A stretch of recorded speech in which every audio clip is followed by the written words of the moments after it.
So, my name is Mattingley, and I'm going to talk to you today about relativistic quantum mechanics.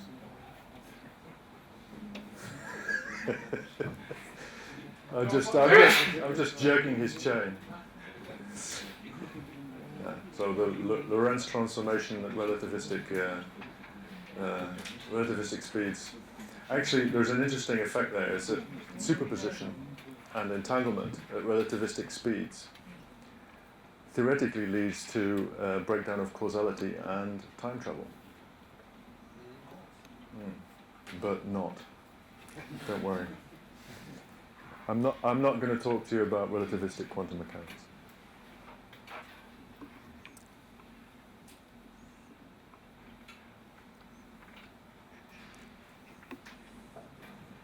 So what I am going to talk to you about is just a little bit of a level set.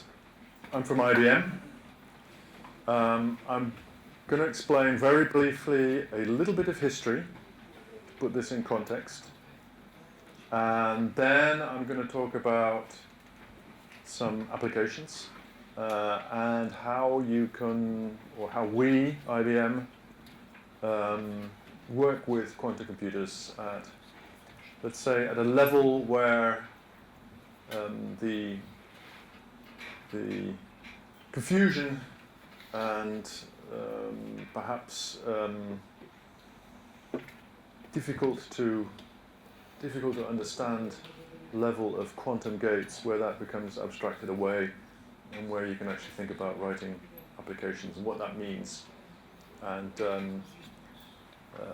we'll go into that in a little bit of detail. So, just some context.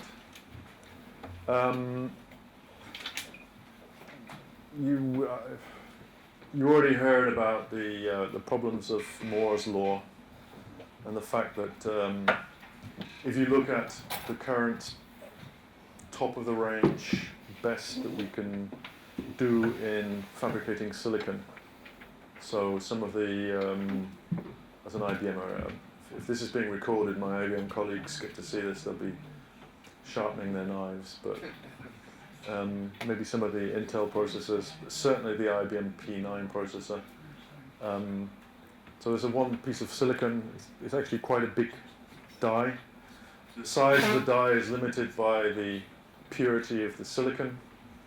And the number of transistors is limited by the minimum feature size of the transistor. Currently you can get somewhere south of 10 billion transistors on a single piece of silicon. It's quite a lot. If I look at my Apple Watch, there's also several billion transistors on here. Back when I started studying electronics in the 1970s, if you said to me that you will be wearing a waterproof watch with, I don't know, billions of transistors, 20 billion transistors on it, probably more, I would have laughed in your face. I would have laughed in your face anyway because I was a punk rocker, but I especially would have laughed in your face because of that. So we need new approaches to problems we're being faced with, and of course the motivation for that came originally from physics, but we're seeing that in real world application areas. One other thing that is kind of essential to quantum computing, but also gets lost in translation, and I don't mean in translation into Portuguese, I mean in translation from the weird, crazy, Dilbert two-drink minimum world of quantum computing to the real world where we deal with real algorithms. So translating that freaky quantum world into the real world, what often gets lost is when we talk about qubits and we say a qubit can be in both a 0 state and a 1 state at the same time. That's actually a far too simplistic view. It's much, much more complicated and much worse. So be prepared, if you're working with quantum computers, be prepared to suspend all your existing models of how the world works. They're broken, basically. And the reason they're broken is, actually this isn't the real, this is where it all kind of came to a head, and let's say the writing was on the wall since 1921. 1921 there was a physics conference. It's called the Solvay Conference. Has anybody heard of the Solvay Conference? Okay, I think it's every 6 years the world of physics meets. There's a conference, and it's Solvay is actually a chemicals company. It's sponsored by them, always organised by them. This was in 1921. There was a Solvay conference. If you look at the photo of that, I think there's 21 people on it, and 17 of them ended up having a Nobel Prize. And that was kind of the peak of physics, quantum physics. Marie Curie was on there, Einstein was on there, Lorentz was on there, Landau was on there. It was just, it's a who's who of physics. And that was the birth of quantum physics. There had been quantum physics in the small had been happening before then, but that was when it really all sort of gelled, and Dirac was there, and Heisenberg and Schrödinger. All these guys were at this Solvay conference. And then 60 years later, a bunch of physicists at MIT and a bunch of computer scientists from IBM and also from Nixdorf, other computer companies, they all met at MIT. And basically the physicists said, bad computer manufacturers, you're not producing computers which are fast enough. You have all these problems, interesting problems in physics and in chemistry, and you're not helping us. You've got to do better. And as we all know, Feynman came along and said, Richard Feynman, he came along and said, probably in order to solve these quantum physics and quantum mechanical problems, especially in chemistry, we're probably going to need a computer based on quantum mechanical principles. So that happened at this conference, 1981. Who was born in 1981? Who was on the Earth already? So who wasn't? Who wasn't here in 1981? Okay. So in 1981, I was doing my BSc, 2 BScs actually, in computer science and applied physics and electronics. So this was my topic. I didn't know this was happening, of course, because I was a lowly slave bachelor student. It wasn't until a year later that I started my PhD, and suddenly I started to hear about these sort of things happening. But 1981, and it was apparent and very clear at that point that existing computing technology, which IBM was at the forefront of, was completely and utterly and hopelessly inadequate for modeling the behavior of quantum mechanical systems. You could just sort of approximate in a very bad way using classical computers.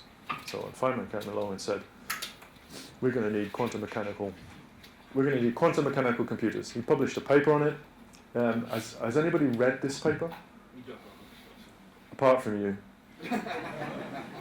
Is it?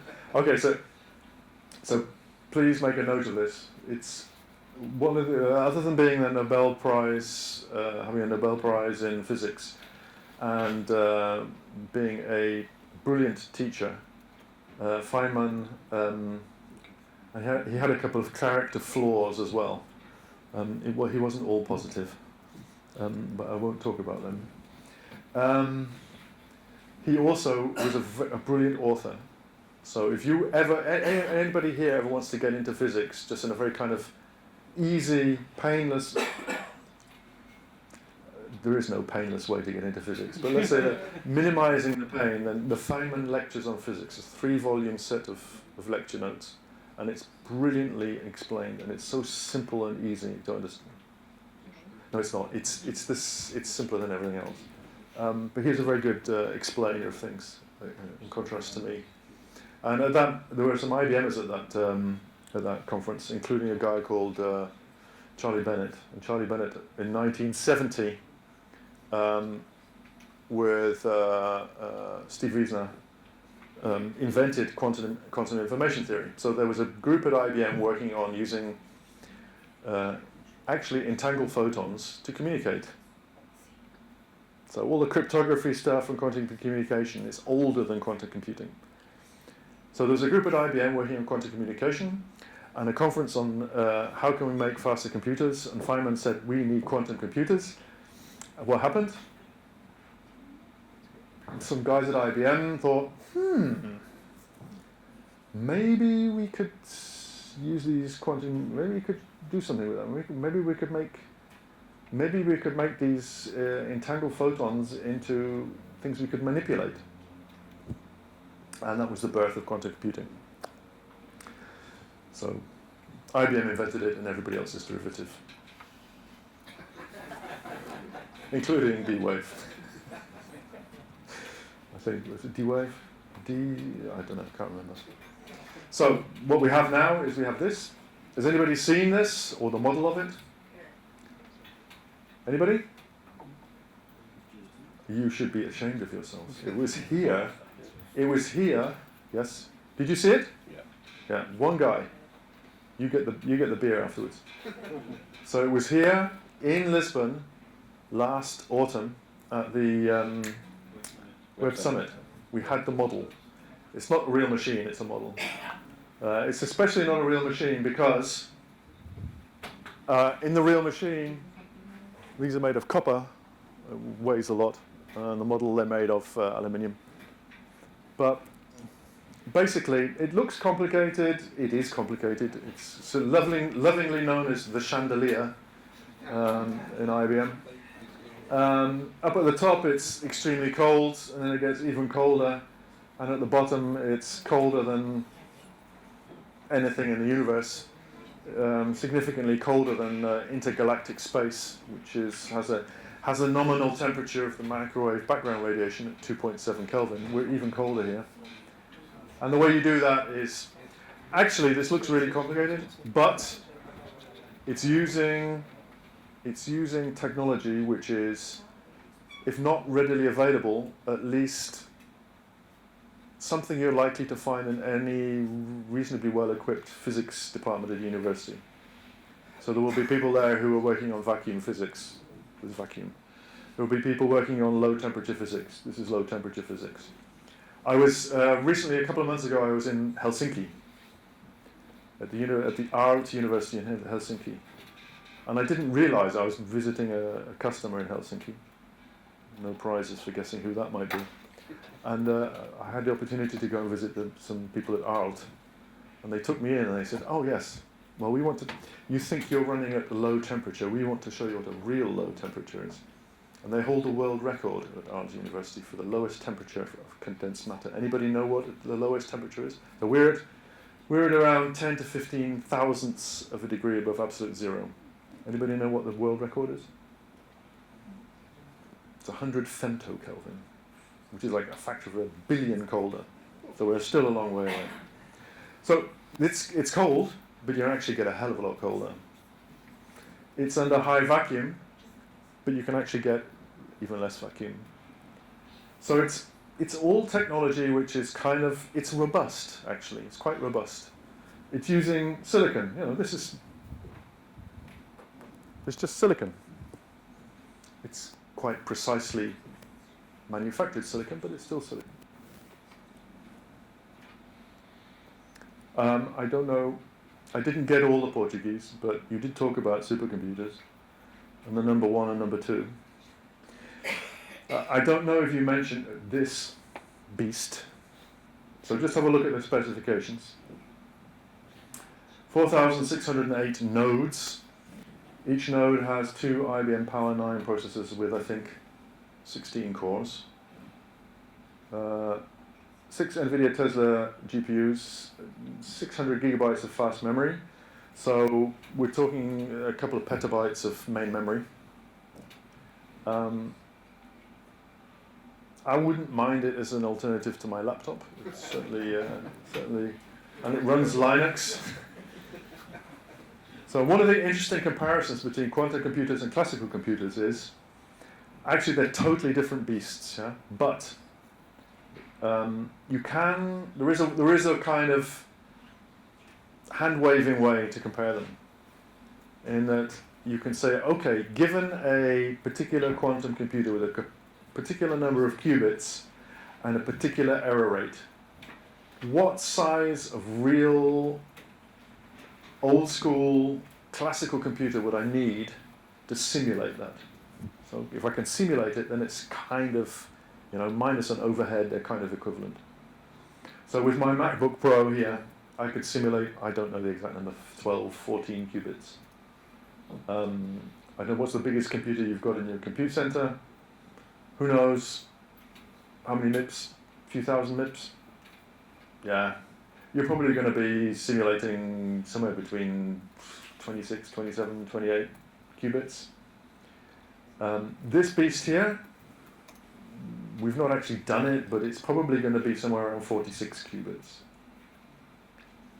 That means, if you have 50 qubits, and we have 50 qubits at IBM in Yorktown, we actually have more, of course. You can't simulate it anymore. And what does that mean? That means if you run a program on a 50-qubit computer, you can't verify it. You have to trust the answer. Interesting. Have a think about that. So we talked about NISQ. I saw some foils with D-Wave.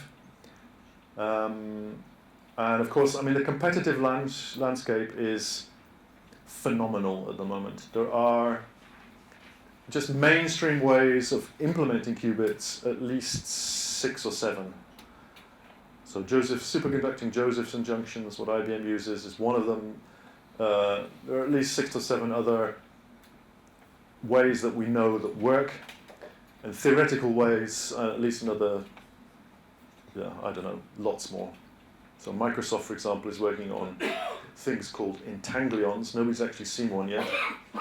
If they ever are found to exist, they would be wonderful qubits. They would have really good coherence times, really good error rates. I'm keeping my fingers crossed.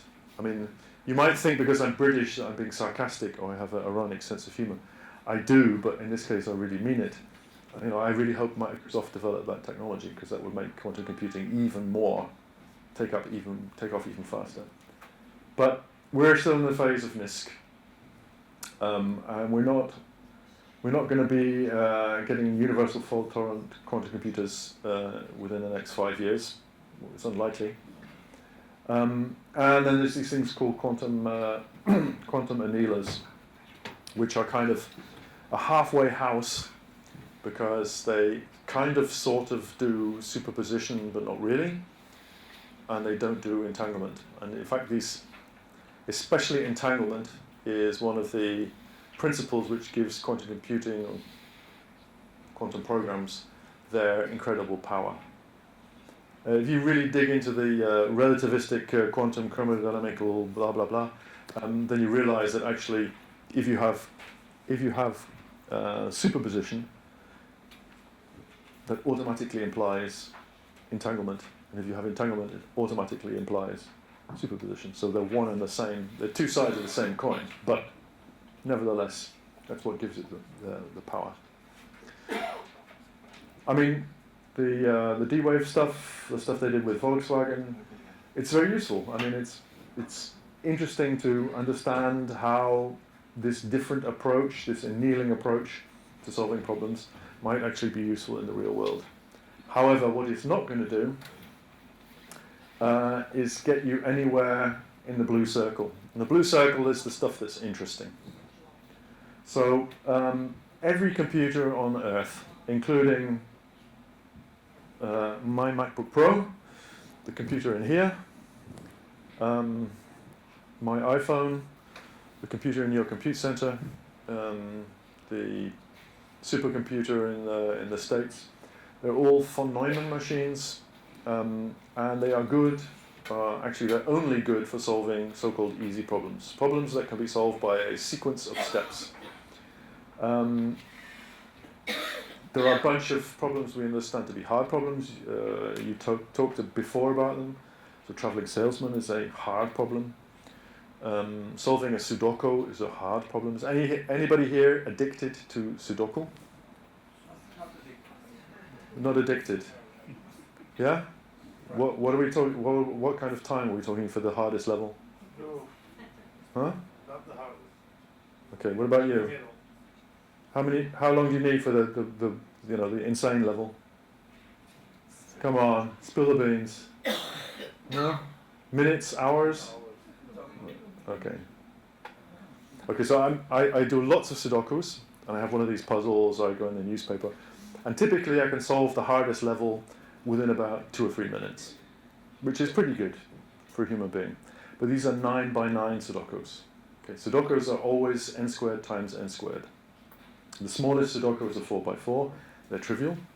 The next size is a 9 by 9. I can do a hard 9 by 9 in about, if I'm on a roll, 3 minutes. If I suck, 6 minutes. There are 16 by 16 Sudokus. My typical time is a day. There are 25 by 25 Sudokus. My typical time is, I haven't managed one yet. So once Sudokus get to even reasonably large sizes, they become not doable for a human. And in fact, they're NP complete. So solving a Sudoku is like doing traveling salesman. They're actually equivalent problems. So these are the so-called hard problems. And up until quite recently, actually October last year, it was unclear whether the blue circle was within the red circle or the blue circle was part of it was at least outside the red circle. What does that mean? That means that there are quantum easy problems which are harder than the hardest non-polynomial complete problems. So there's a paper showing that quantum advantage is actually a thing, it exists. And that, the reference is down the bottom, so if anybody wants to call up that URL. Isn't there $1 billion award? No, there's a $1 million reward for proving either that P is not equal to NP or P equals to NP. No. No. Exactly. Yeah.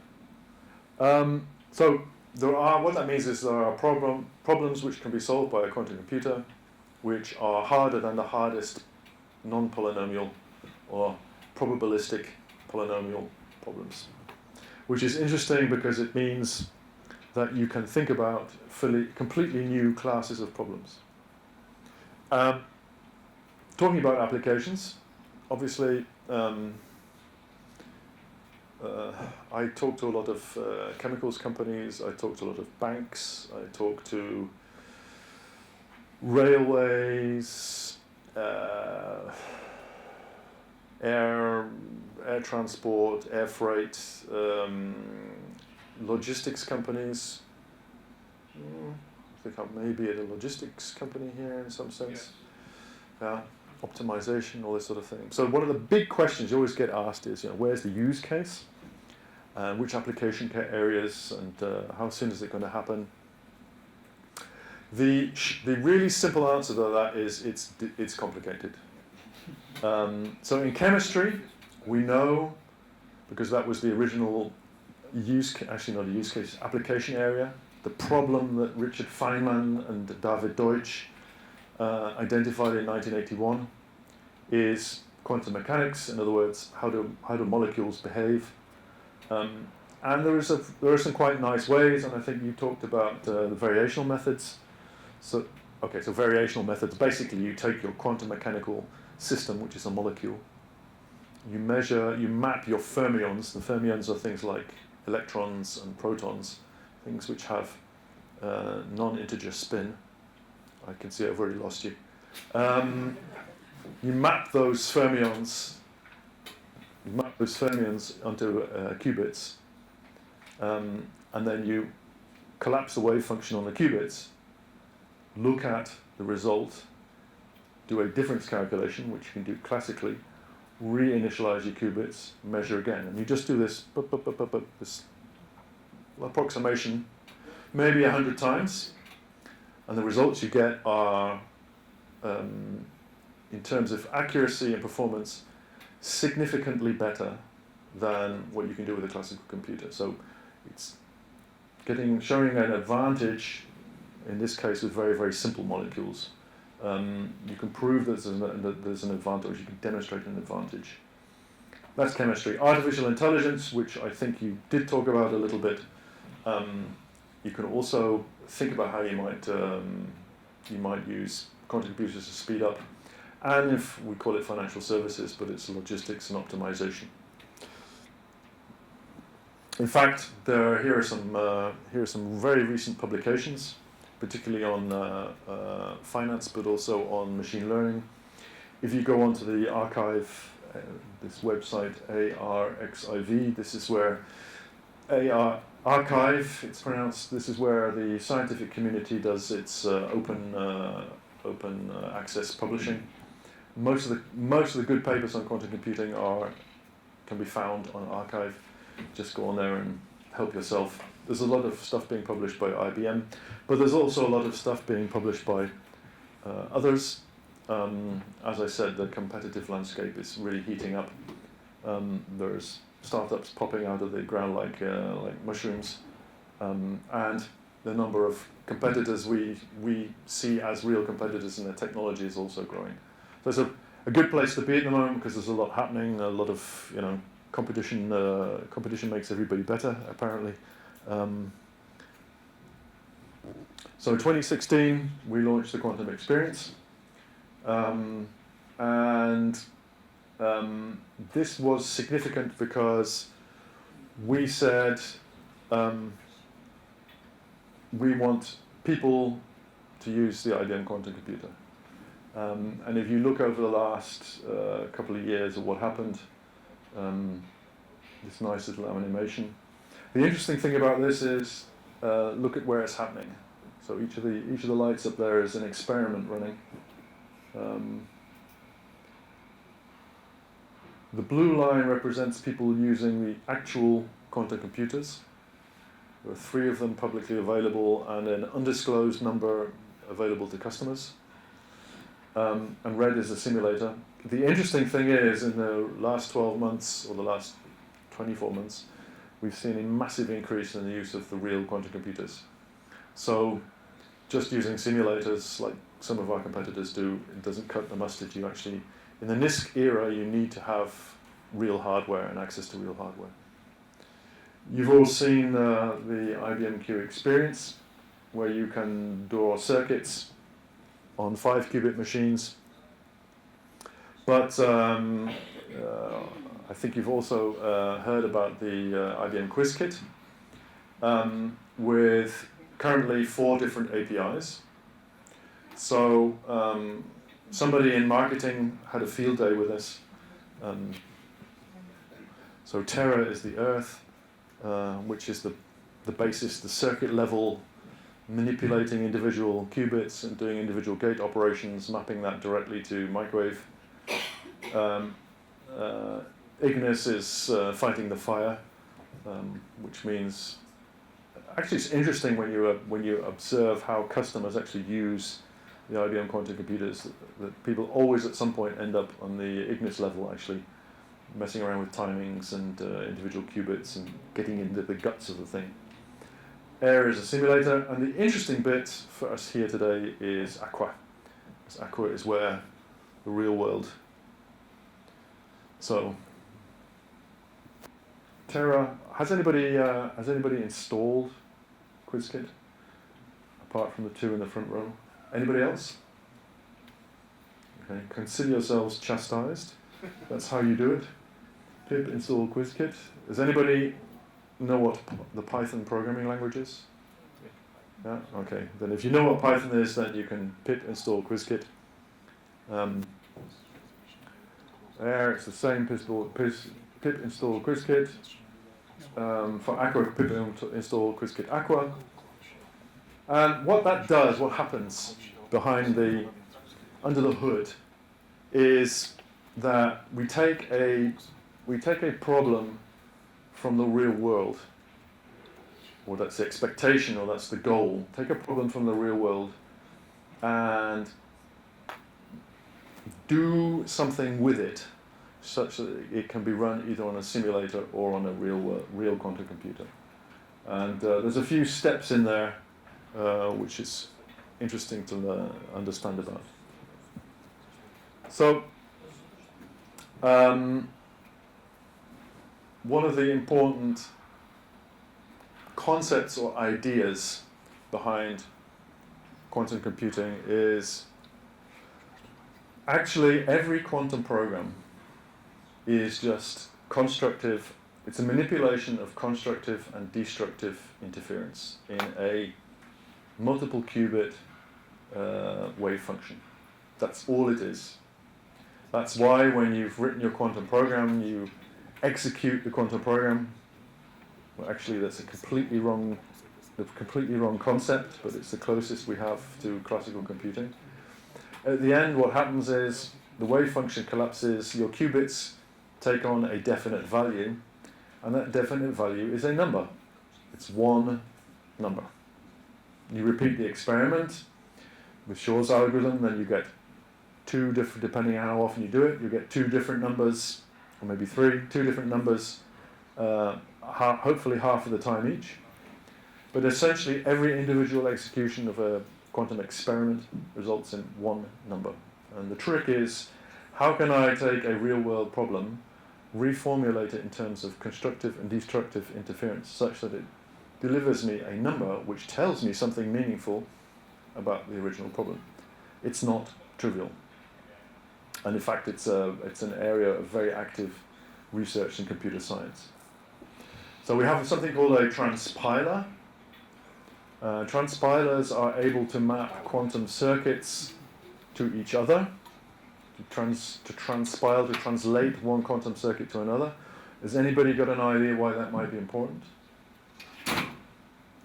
Any ideas?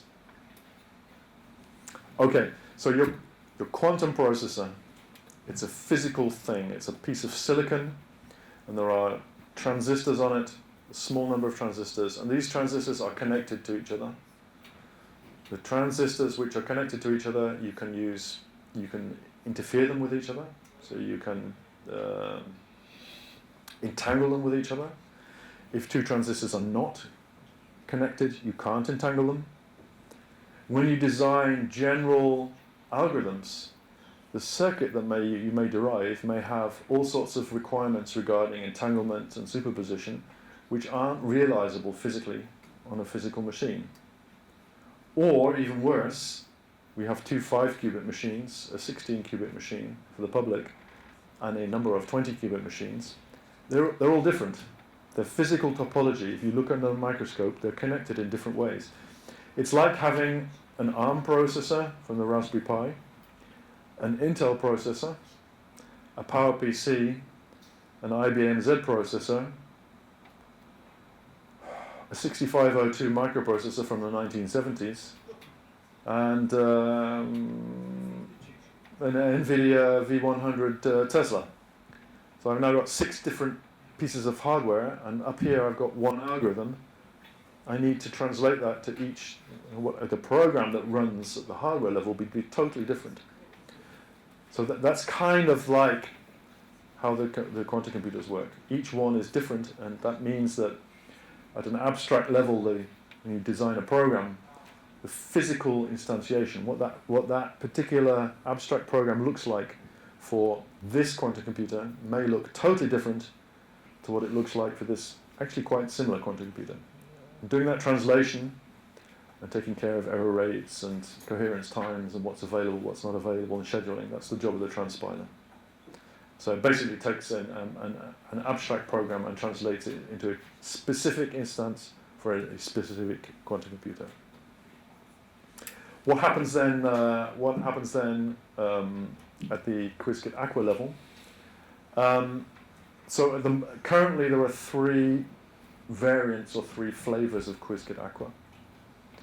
the chemistry variant, the artificial intelligence variant, and the optimization variant.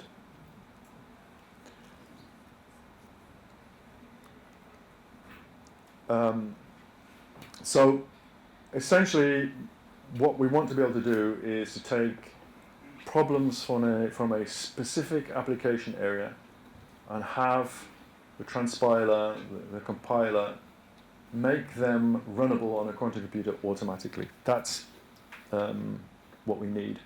And what you see here within QuizKit Aqua is implementations, among other things, of classical quantum algorithms such as Grover and Shor and that sort of thing. My animation is so that's chemistry. What we also need is we need some kind of compatibility. So if we look at chemistry or optimization or artificial intelligence, these things don't exist in isolation. There is a world out there. There are programs written in Python and other programming languages for artificial intelligence, for chemistry, for optimization. We need to make sure that we are compatible with those, that anything that runs on QuizKit Aqua can interact with this existing world. And we need basically to have more or less a library of standard algorithms which can run on a quantum computer, which we can use in the context of an existing application area. Classic example from machine learning. Does anybody not know what a support vector machine is? You all know what a support vector machine is? Okay, that's reassuring and worrying at the same time. So a support vector machine is something that probably, without you knowing it, you're using every day of your life several hundred times, because it's almost certainly doing some recommendation when you go online and unwillingly being subjected to some advertisements, which are strangely always about things which actually you think about just buying. So there's probably some support vector machines in the background there. Basically, a support vector machine is a way of slicing and dicing data so that you can categorize it and label it in a meaningful way. And doing that is computationally difficult. And there are a variety of ways of tackling this with quantum computer. So, for example, we have a bunch of data, which is, we want to separate it into something called a hyperplane. Hyperplane is it's a higher dimensional surface which separates my data into A and B, or red and black, or will buy and will not buy, or it's some high dimensional surface. Typically, one of the problems in designing support vector machines is that the data is it's difficult to find that hyperplane. So I can apply some kind of what we call a nonlinear transformation to that data to massage it so that the hyperplane does fit, so-called feature map. I can compute something called a kernel, which is a measure, a representation of the interaction between each two individual data points. And then, and this is where the quantum computer comes in, I can use one of two approaches to use a quantum computer to work with support vector machines. Now, if I'd had this foil up, I don't know, about 9 months ago, that wouldn't have looked like this. We would have just been using a quantum computer to speed up matrix inversion in the classic support vector machine, so calculating the kernel. Since then, we've come up with other methods And this illustrates one of the, or underlines one of the things, or the thing when I interrupted your talk and said, the Shor's algorithm for factoring provides super polynomial speed up. However, a couple of months ago, a startup came up with an idea to probabilistically factor even faster. And I remember when I saw that presented, I thought, this is going to make some cryptographers very, very nervous, because you don't actually need to break. You actually need to factor a number. You just need an approximate feeling of, maybe somewhere around here there might be a factor, and then you can do the rest with a classical computer. What we see here, and what this represents, is the incredible pace of change in developing quantum algorithms. So I think at the moment it's about one scientific paper per day that's being published somewhere on developing new algorithms. And that's the reason why being part of that is so important. So I talked about chemistry.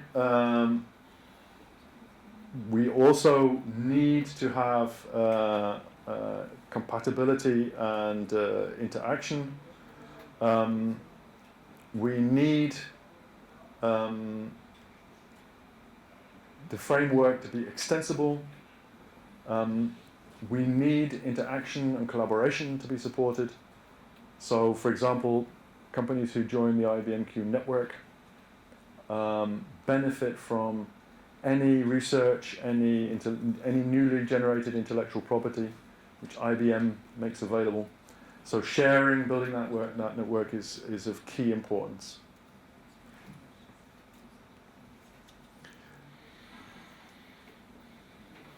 So I'm going to, in the interest of time,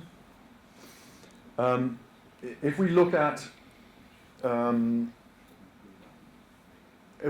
typical software package for solving problems, and look at where we'd want functionality, where we'd want this software package to interact and to do stuff, then, and this isn't totally up to date.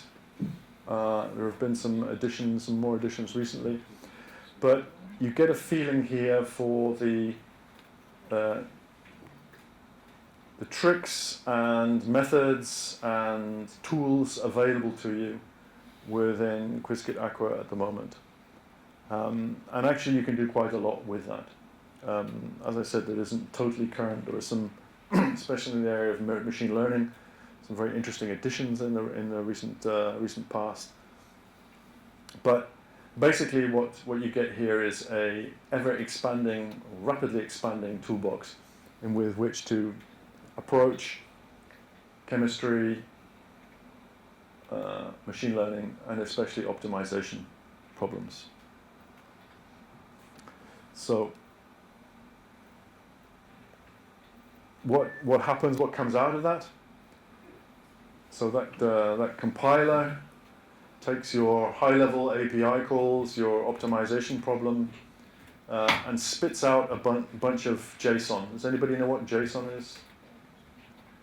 JavaScript object notation.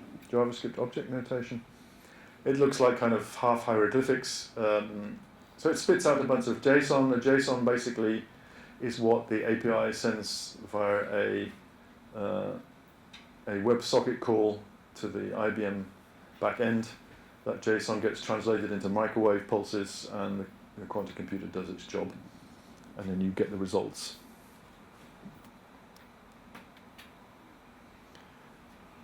Quick recap. We are now at the phase of quantum readiness. We have machines of 5, 16, and 20 qubits. We have research machine with 50 qubits. We have another research machine with 28 qubits. 28 qubits is very interesting because 28 as an integer has an interesting property. We also have another machine which I can't talk about coming up.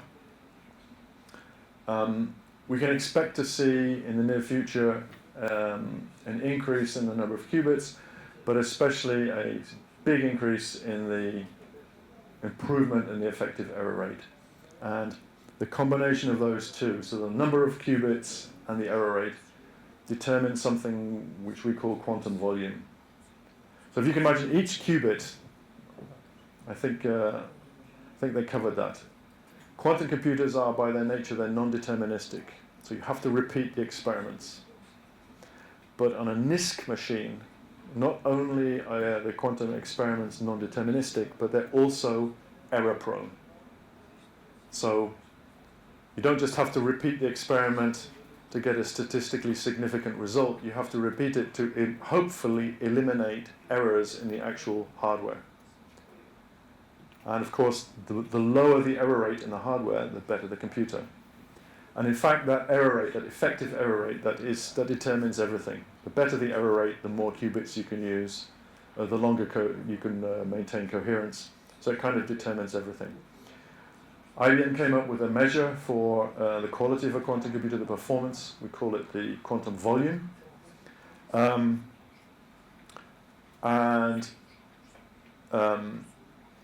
If we look at the current IBM quantum computers, where we are, we saw earlier the IBM Q System 1. So that's currently the best performing machine. So we see particular relaxation time, we see a coherence time around 130 microseconds. We see error rates below 1%. We see superposition error rates approaching 0.1%. If you look at the quantum volume, then that's what it represents. So we've seen on the vertical axis the log of the quantum volume. And what this straight line represents is a doubling in quantum volume every year. Now the interesting thing is, I go away from the microphone, if you take a particular problem, for example, designing a new catalyst, designing a new electrolyte for a battery for electric cars, something that Daimler is working on with a quantum computer. Then you may decide, you may calculate, okay, these molecules are typically 10 to 15 atoms for a suitable electrolyte. That's around 40 or 50 fermions. I can reliably measure, predict, work with those 40, 50 fermions when my quantum volume, not the number of qubits. The number of qubits is not important, really not important. It's the quantum volume which counts. Then to do that, I need a quantum volume of 4 times 10 squared. So I need a quantum volume here. That means sometime between 2023 and 2024, we have quantum advantage in electrolyte design. If I determine that in order to speed up my traveling salesman or my routing problem, I need a quantum volume of 30. Then that means sometime around 2023, that class of optimization problem, and that's the significance of this, is as soon as your problem is here, as soon as your problem reaches this line here, then classical computing becomes irrelevant. That's where quantum advantage happens. The classical computer, throw it away. Now, the only economically viable way to do it is with a quantum computer. Not on its own. You have to prepare data. You have to, but it's kind of illustrates why quantum advantage and especially quantum volume are so important. And as you can see, we're doubling it every year.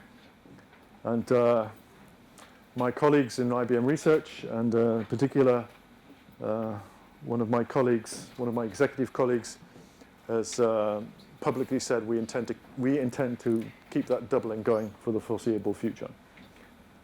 So that's what you should be worried about.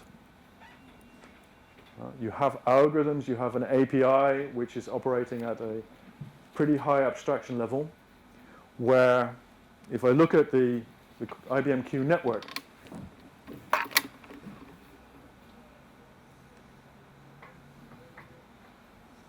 so if I look at this, these are the people in the IBM Q network.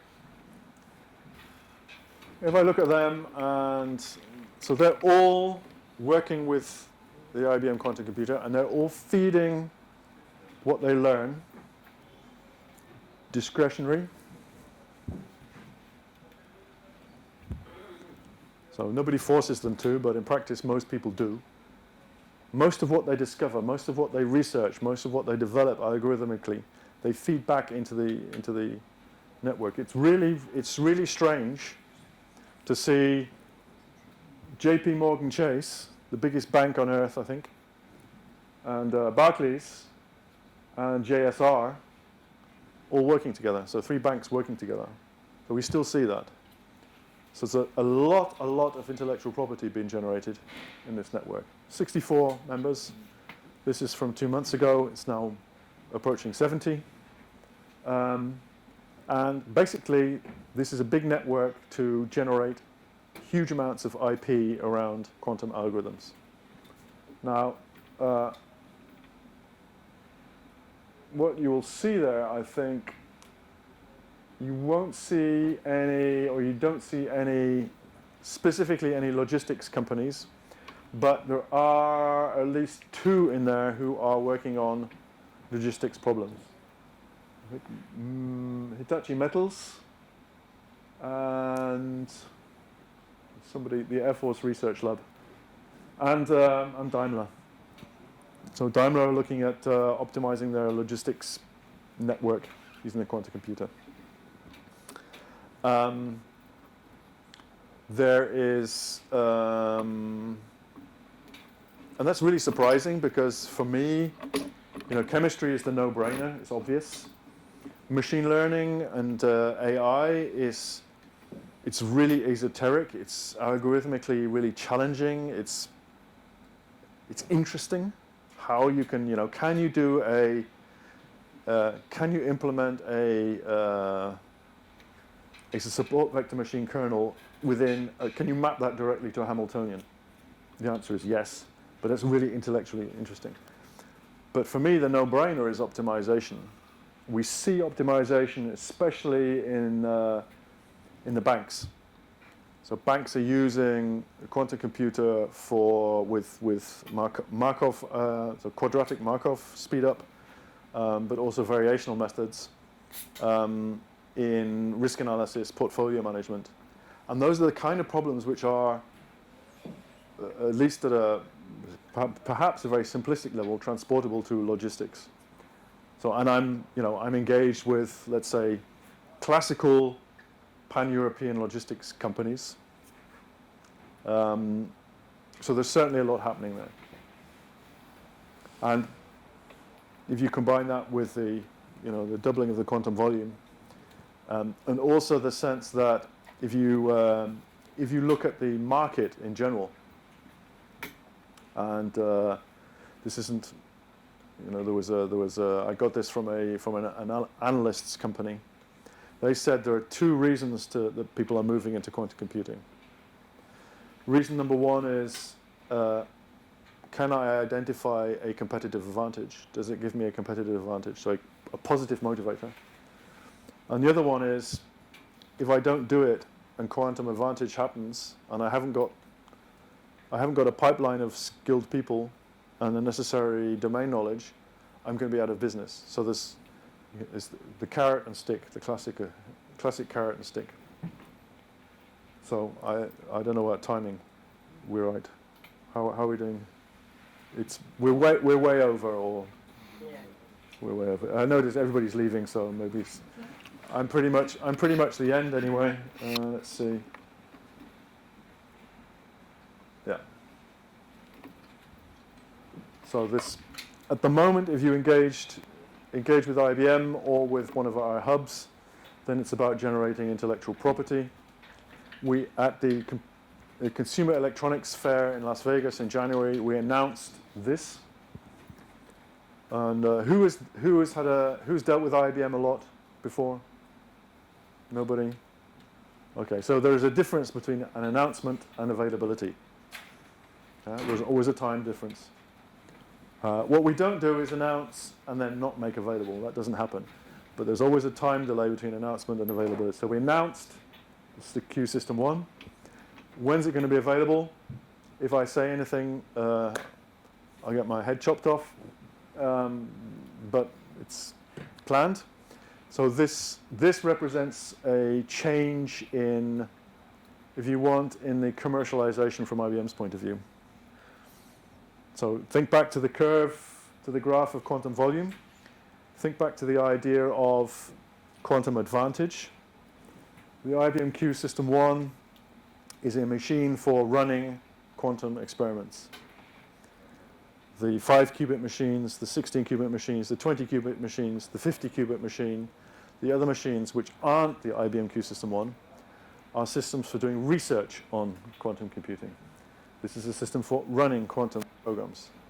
There's a big difference. So it's been announced, it's not yet available, but we expect it to be available, I would say, soon enough. No. Oh, this is the IBMer is all grinning because he can't say that. We're not talking about 3 years. Significantly less, probably. And at that point, we know we will have quantum advantage somewhere because somebody will be willing to pay for it. So it's coming. Just don't get left out. I stop now.